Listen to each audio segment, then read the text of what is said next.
5 libros favoritos de la Biblia. ¿Y por qué? Es la pregunta que yo le haría a cualquier maestro, la que me han hecho en muchas ocasiones. Incluso quiero preguntártela a ti, por eso puedes dejarla ahí en la caja de comentarios. Ustedes saben que aquí Biblia es lo que hay. Por eso quiero compartir con ustedes mis 5 libros favoritos, que en verdad son muchos, pero vamos a hablar de 5 o de 6 en este video. Por eso quiero invitarte a que seas parte de este contenido. Por favor, activa la campana de notificaciones, suscríbete, dale me gusta, comenta y comparte. Yo soy Jesús Ernesto Ramón, pastor de la Casa de Gozo y Avivamiento aquí en Los Alcarrizos.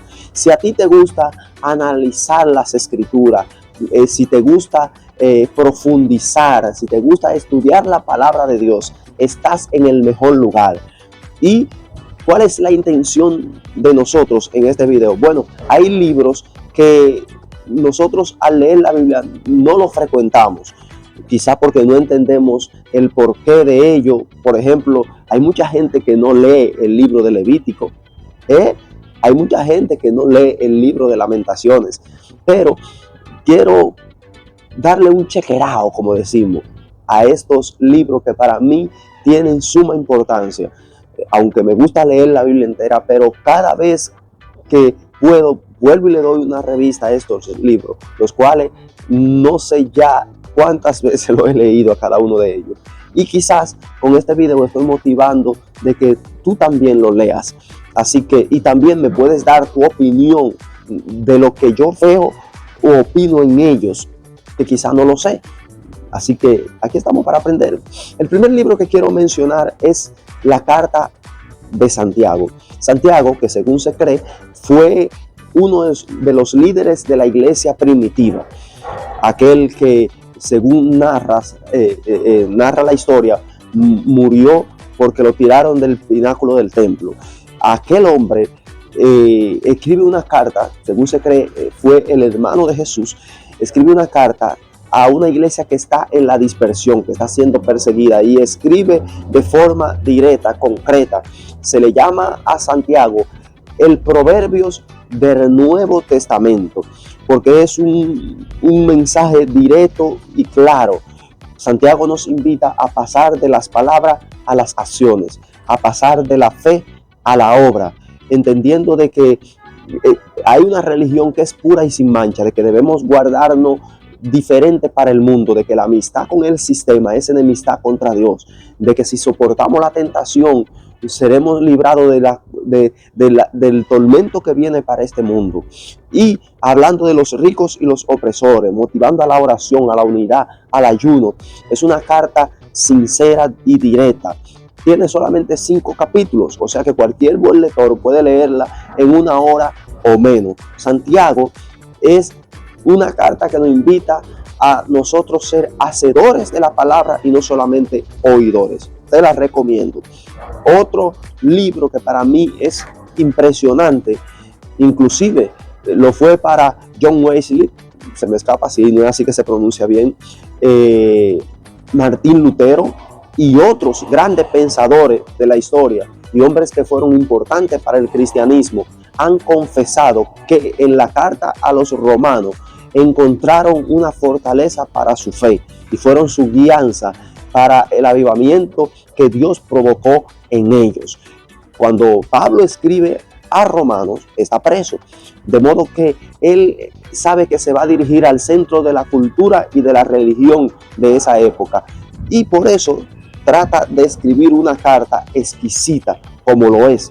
Pero no solamente el evangelio la carta a los romanos es una carta para un lector exquisito, sino que también es una carta directa. Por eso allá usted encuentra versículos muy famosos como: no me avergüenzo del evangelio porque es poder de Dios para todo aquel que cree, porque la paga del pecado es muerte, mas la dádiva del Señor es vida eterna, por cuanto todos pecaron y están destituidos de la gloria de Dios, mas Dios muestra su amor para con nosotros, que aun siendo pecadores Cristo murió por nosotros, porque todas las cosas vienen a bien a aquellos que conforme al propósito de Dios, etcétera, etcétera, etcétera, etcétera. Muchos versículos famosos, muy populares, que usted o ha predicado de ellos o lo ha escuchado en algún momento.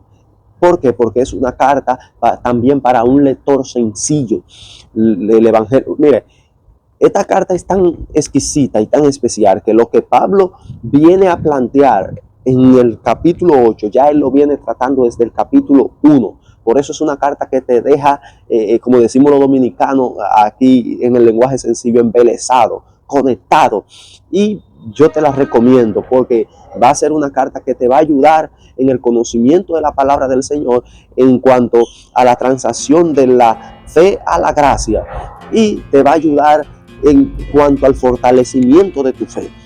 Hay otro libro que para mí es impresionante, es uno de los que más leo, y es el libro del profeta Isaías. El libro del profeta Isaías. Isaías, quien desenvolvió un ministerio por alrededor de 50 y más de años, es un profeta que tenía un estilo diferente a Elías, porque no estaba apartado. Era un profeta que tenía acceso al palacio, que reyes consultaron, pero que a pesar de todo, él no vendió lo que Dios había puesto en él. Pero no solamente es un escritor exquisito, sino que en el capítulo 6 nosotros vemos la experiencia que tuvo al ver la gloria del Señor, al Eterno sentado en su trono, y fue una de las experiencias más impresionantes y más bonitas que se puede narrar en la Biblia en cuanto a lo sobrenatural y lo que es el trono del Señor en el cielo. Isaías es el profeta más mencionado del antiguo pacto en el nuevo pacto. O sea, en los escritos o el nombre de Isaías son mencionados, escuche bien, más que todos los profetas juntos en el Nuevo Testamento. Así que la visión de Isaías te va a motivar como un lector exquisito, porque nadie en la Biblia usa más su imaginación y le pone imágenes visuales al mensaje profético que está transmitiendo él, quien habló no solamente a Jerusalén, que fue el lugar de donde le tocó profetizar, sino a las naciones vecinas. Isaías fue un hombre que pudo ver no solamente la situación de su pueblo y profetizar y reprender el pecado en su tiempo, sino que habló de las cosas que acontecerían 500 años después, como el reinado de Ciro, pero alrededor de 800, 900 años después, como la venida del Mesías, cosas que aún estamos esperando, como el reinado del Mesías de los 1000 años, y lo que va a pasar después del reinado del Mesías. Dios mío, qué visión tenía este hombre. Ese es Isaías. Así que este libro te va a amarrar, te va a impresionar, el libro del profeta Isaías. Pero el cuarto libro que quiero mencionar, que para mí es impresionante y me deja conectado y tengo que leerlo, es el libro de los Hechos. Inclusive anoche en el estudio bíblico era sobre la iglesia primitiva, hablábamos del libro de los Hechos. Señores, el único libro histórico del Nuevo Testamento. Si usted quiere aprender de cómo se desarrolló la iglesia primitiva, su primera reunión, su primer conflicto, sus primeras situaciones, el primer milagro, las primeras almas que se fueron añadiendo, el primer discurso ya abiertamente, la primera manifestación del Espíritu Santo de Dios, los comienzos del apóstol Pablo, su llamado, la manifestación sobrenatural de lo que Dios hizo a través de Pedro, el primer mártir de la iglesia. O sea, la iglesia primitiva se desarrolla en el libro de los Hechos. Es una motivación para nosotros ser llenos del Espíritu Santo, ya que este dirige cada cosa que se habla, que se ejecuta allá en el libro de los Hechos. Es la historia de la iglesia, y la historia de la iglesia es nuestra historia, la cual debemos de amar, de respetar, de conocer y de predicarla. Así que el libro de los Hechos te va a dejar amarrado, te va a dejar conectado a lo que es el espíritu misionero que Dios depositó en los primeros discípulos después de la muerte y la resurrección y ascensión de Cristo a los cielos. El libro de los Hechos, si eres nuevo creyente, porque me imagino que todo el que ya tiene un tiempo en el Evangelio conoce de la veracidad, del dinamismo, de la aportación que hace el libro de los Hechos, no solamente a la literatura, sino también a la comunidad de fe. Así que te motivo a que lo leas. Libro 5 que quiero mencionar en este video es el libro de Apocalipsis.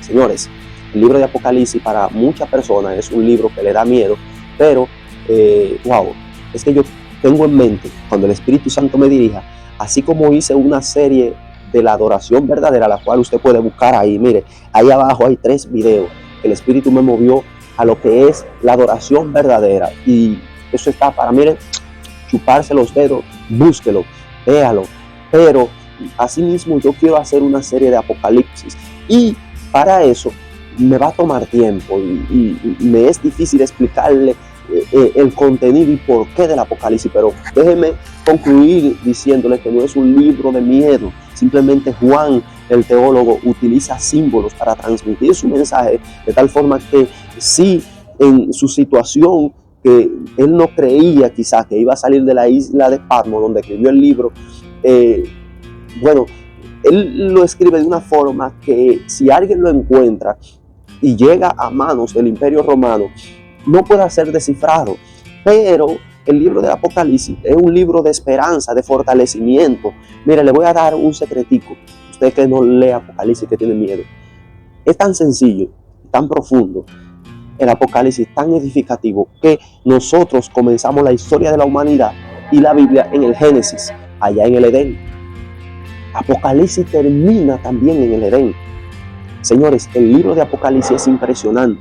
Fortalece la iglesia en un momento de persecución en el cual se preguntaban, pero ¿dónde está Jesús? ¿Qué está haciendo ahora? ¿Por qué no viene? Una iglesia perseguida que estaban matando a los cristianos. Aparece el libro de Apocalipsis. Dios le muestra esta gran revelación a Juan para que ellos que vieron a Jesús como cordero ahora lo vean como león y que sean fortalecidos por las palabras que Dios puso en Juan.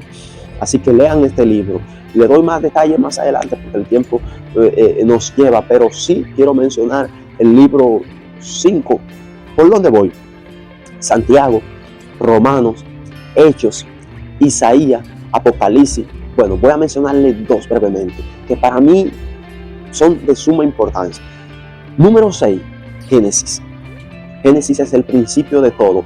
Allá encontramos a la primera muerte, el primer pecado, la primera civilización, los primeros creadores de instrumentos, de metales, el primer castigo de Dios. Wow, es que Génesis nos da una identidad de quiénes somos. Varón y hembra los creó Dios. ¿Cuál era la asignación del hombre? ¿Cuál era la asignación de la mujer? Cómo Dios siempre tuvo el control de su criatura, de la humanidad. Génesis nos enseña a nosotros cómo después que Él destruyó la creación en un diluvio, cómo Él comienza de nuevo con una familia, con Abraham. Y para usted entender la historia de Israel, tiene que entender la historia de la primera familia que Dios llamó después del diluvio, que es Abraham, Isaac, Jacob, José. Entender esa historia. Y si usted no entiende esa historia, no va a poder entender a Israel. Y si no entiende Israel, no va a poder entender la Biblia. Porque la Biblia fue escrita por hebreos a hebreos. La mayoría de sus libros en un lenguaje hebreo. Entonces, todo lo que sigue en la Biblia, en su 95%, diría yo, va contextualizado a Israel, al hebreo. Por eso es tan importante el libro de Génesis. Pero las historias que allá se mueven, las historias de Jacob, de José, de Abraham, de Isaac, te van a dejar impresionado. Y hombres como Noé, como Enoc, es impresionante el libro de Génesis. Yo lo leo y vuelvo y lo leo cada vez que puedo. Número 7 y último. ¿Cuál es el versículo más impresionante, más famoso, más conocido por todos en el mundo?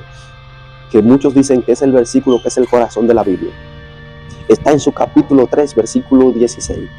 Porque de tal manera amó Dios al mundo que ha dado a su Hijo unigénito para que todo aquel que en él crea no se pierda, más tenga vida eterna. Eso está en Juan. Y el Evangelio según Juan es mi evangelio favorito, es mi libro favorito. ¿Por qué? Porque tenemos 4 evangelios que están escribiendo desde una perspectiva diferente. Mateo, que escribe para hebreos, gente que conoce la Torá, y se concentra en ellos, pero entonces Lucas está haciendo una carta como si fuera, como la palabra, como le expresaría, dedicándole algo a alguien especial, a Teófilo. Entonces es algo como personal, como un documento personal, como una radiación de algo. Pero radiación no es la palabra, pero es que hay una palabra que no me llega ahora mismo, discúlpenme, gloria al Señor.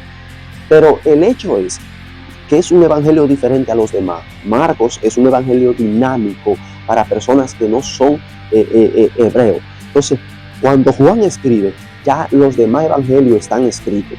Juan no se concentra en si Jesús nació en un pesebre, en la visita de los reyes magos, no. Juan se concentra en las conversaciones de Jesús. Él viene a puntualizar que Jesús es el Hijo de Dios. Por eso allá usted encuentra conversaciones, encuentros que Jesús tuvo con personas que no las va a encontrar en los demás evangelios. Que si Jesús y Nicodemo, que si Jesús y la mujer samaritana, que si Jesús y la adúltera, que si...